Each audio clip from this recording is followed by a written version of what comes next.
اعوذ باللہ من الشیطان الرجیم بسم اللہ الرحمن الرحیم سورہ نساء کی چند آیتیں پڑھ رہا ہوں۔ ان الذین کفروا بآیاتنا سوف نصلیہم نارا، جن لوگوں نے ہمارے آیتوں سے کفر کیا انہیں ہم یقیناً آگ میں ڈال دیں گے۔ کلما نضجت جلودهم بدلناهم جلودا غیرها لیذوقوا العذاب، جب ان کی کھالیں پک جائیں گی ہم ان کے سوا اور کھالیں بدل دیں گے تاکہ وہ عذاب چکھتے رہیں۔ ان اللہ کان عزیزا حکیما، یقیناً اللہ تعالی غالب اور حکمت والا ہے۔ والذین آمنوا وعملوا الصالحات سندخلهم جنات تجری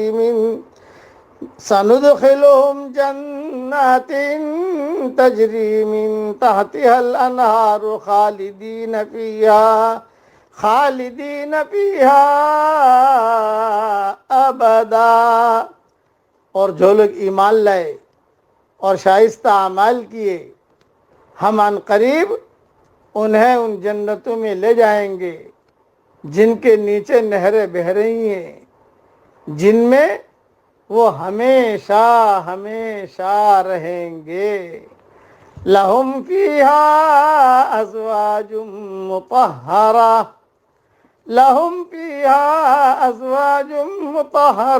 وندخلهم ظلا ظلیلا، ان کے لیے وہاں صاف ستھری بیویاں ہوں گی اور ہم انہیں گھنی چھاؤں اور پوری راحت میں لے جائیں گے۔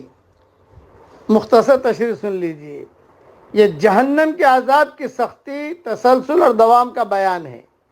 صحابہ کرام رضوان اللہ علیہ مجمعین سے منقول بعض آثار میں بتلایا گیا ہے، کھالوں کی یہ تبدیلی دن میں بیسیوں بلکہ سینکڑوں مرتبہ عمل میں آئے گی، اور مسند احمد کی روایت کے روح سے جہنم میں اتنا فربا ہو جائیں گے کہ ان کے کانوں کے لو سے پیچھے گردن تک کا فاصلہ 700 سال کی مسافت جتنا ہوگا۔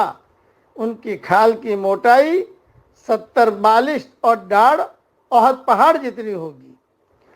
بے ایمانوں کے مقابلے میں اہل ایمان کے لیے جو ابدی نعمتیں ہیں ان کا تذکرہ کیا جا رہا ہے، لیکن وہ اہل ایمان جو اعمال صالحہ کی دولت سے مالا مال ہوں گے، اللہ تعالی ہمیں ان میں داخل فرمائے۔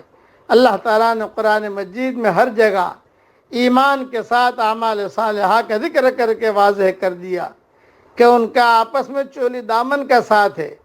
ایمان عمل صالح کے بغیر ایسی ہی ہے جیسے پھول ہو مگر خوشبو کے بغیر، درخت ہو لیکن بے ثمر۔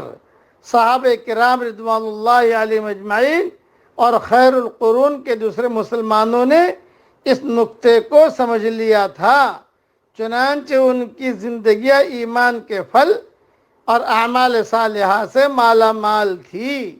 اس دور میں بے عمل یا بدعملی کے ساتھ ایمان کا تصور ہی نہیں تھا۔ اس کے برعکس آج صرف زبانی جمع خرچ کا نام رہ گیا ہے۔ اعمال صالحہ سے دعوے دار ایمان کا دامن خالی ہے، ایمان کا دامن خالی ہے۔ اسی طرح اگر کوئی شخص ایسے اعمال کرتا ہے جو اعمال صالحہ کے ذیل میں آتے ہیں، مثلا راست بازی، امانت، دیانت، ہمدردی، غم و گساری، دیگر اخلاقی خوبیاں، لیکن ایمان کی دولت سے یہ محروم ہے، تو اس کے یہ اعمال دنیا میں تو اس کی شہرت اور نیک نامی کا ذریعہ ثابت ہو سکتے ہیں، لیکن اللہ کی بارگاہ میں ان کی کوئی قدر و قیمت نہ ہوگی، اس لیے کہ ان کا سرچشمہ ایمان نہیں ہے جو اچھے اعمال کو عند اللہ برابر بناتا ہے، بلکہ صرف اور صرف دنیاوی مفادات یا قومی اخلاق و عادات ان کی بنیاد ہے۔ اللہ تعالی ہم سب کو ایمان بھی نصیب فرمائے اور اعمال صالحہ بھی نصیب فرمائے، آمین۔ وآخر دعوانا ان الحمد للہ رب العالمین.